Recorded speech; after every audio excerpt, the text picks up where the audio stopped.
Obviously, close relative of the chili. The chilies are fantastic for circulatory health and they're anti-inflammatory as well. Right, sweet potatoes. See that orange flesh, that orange colour is given by beta-carotene. So again, one of the most prominent of the carotenoids. Another interesting thing with sweet potatoes as well, they've got a storage protein. It's very, very unique protein within them. Doesn't get broken down by cooking, survives the cooking process. It's a protein that the plant uses as a food source whilst it's growing. Has a very interesting interaction with the immune system, can actually increase white blood cell production. How cool is that? I never bother peeling them, by the way. Keep it whole. Huh? Absolutely. So yeah, again, obviously because I'm not cooking this, I'm not going to do the whole thing. Just cube it. Just cube it and throw it in.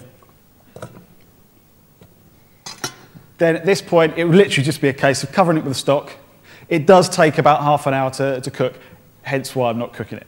So I had a 28-minute slot. That's quite a random number. Just let it boil down until the sweet potato starts to soften. Then get this thing out and blitz it. Let's put that out. Is there? Can I move that a little bit? 'Cause it might be a bit too short when I come to use it. Is that right? Oh yeah, there's a recipe. I can send the recipes through so you guys can have it if you so desire. This is the second area that I want to touch on. And obviously, Susan touched on this as well. Essential fatty acids. Dietary fats can work wonders. They're very, very, very effective anti-inflammatories. Now, basically, when we process dietary fats, one of the metabolic end products from processing dietary fats is a group of compounds called prostaglandins. Okay? They're communication molecules. There's 3 distinct types of prostaglandins. Series 1, Series 2, Series 3. Series 1 and Series 3 are anti-inflammatory compounds, the body's own natural anti-inflammatories. Tone down the inflammatory response, also reduce pain signaling as well.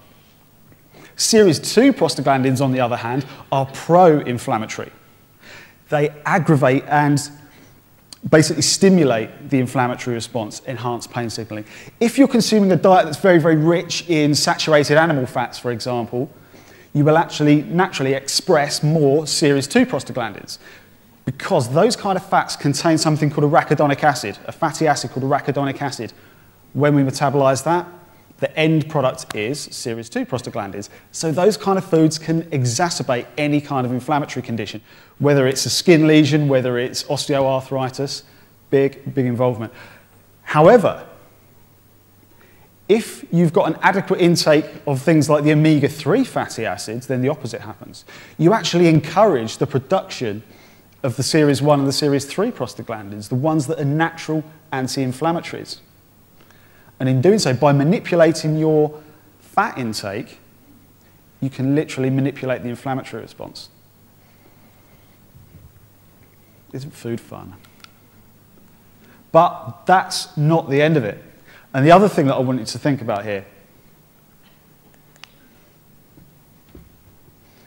the right intake of dietary fats can drastically affect the way in which your skin uses and utilizes any kind of topical product that you would apply on it. Simple reason. Those fats are the key like building blocks for cell membranes, including those in the skin. And don't forget, the skin's the biggest organ in the body. That's one of the first things that those fats are going to be used for when you start to take them in, is actually repairing and maintaining cell membranes. That will make the skin function better as an organ. Better it functions as an organ, the more effectively it can utilize any kind of topical product.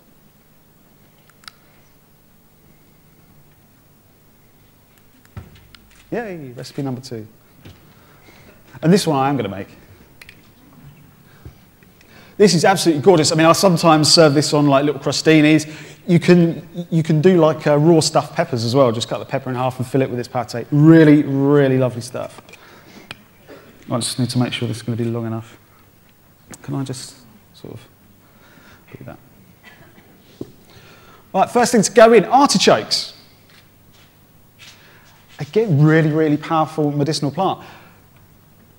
Contain a compound called caffeoquinic acid, or something like that. Caffeoquinic acid basically stimulates the production and the release of bile from the liver. Now, you've got two benefits there. Firstly, any fat-soluble toxins, basically when the liver's processing toxic material, it goes through a process, biotransformation. It turns it into something that's either water-soluble or fat-soluble. If it's water-soluble, kicks it out of the body via the kidneys. If it's fat-soluble, out the other end.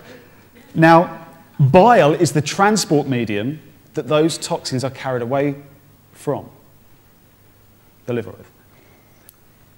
You stimulate the production and the flow of bile, you've actually got a more effective transport medium to carry those toxins away. The second benefit of increasing bile flow is that your digestion of fats is improved, because bile is used to actually emulsify any fats that you're taking in. So if you're upping your intake of foods that are high in omega-3 fatty acids and you're eating artichokes, you're going to use it a little bit better. It helps to break those fats down into smaller droplets called micelles that are then ready for absorption. So just chuck loads of those in there. I'm generous. Plus they taste heavenly as well. Olives. I love these things. I can just sit and eat olives all day long. Again, I mean, they're quite high in oleic acid, which is pretty good for the health of the skin as well. Olives also have quite, well, an obvious bitter sort of flavour to them. Similar to artichokes, that bitter flavour in the olives can actually stimulate bile flow as well. Any kind of bitter flavour does. That's why dandelion works. That's why burdock works. That's why those two herbs have that effect on the liver. When you detect a bitter flavour, you get a nervous reflex. There's the vagus and the hypoglossal nerves, two nerves that supply the back of the tongue, also connected to the upper part of the stomach and the liver. You get a nervous reflex. When that reflex occurs, the stomach starts producing more digestive enzymes, the gallbladder contracts, squirts out the bile.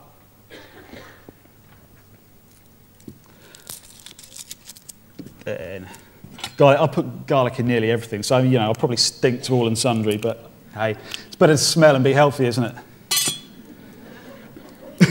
Well, that's my point anyway.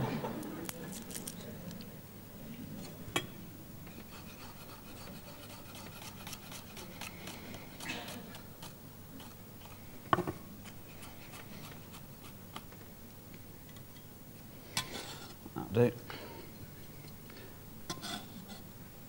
Then the last thing to go in is a beauty oil.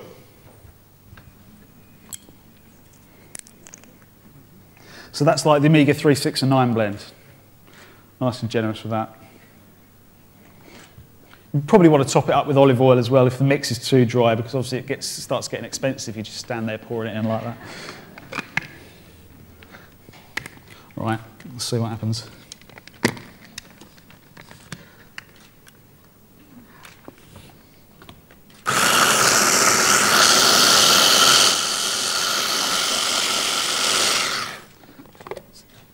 Texture's just about right. And basically you just want to turn it into just a nice coarse pate.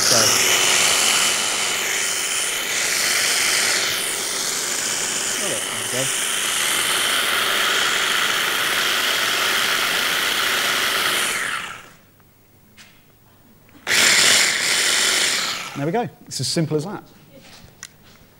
Oh, put it in front of the camera. And that's it, and I'll actually leave some of that out if anyone wants to have a little taste of that. Oh, wow. It's as simple as that. Okay, so that brings me to the end.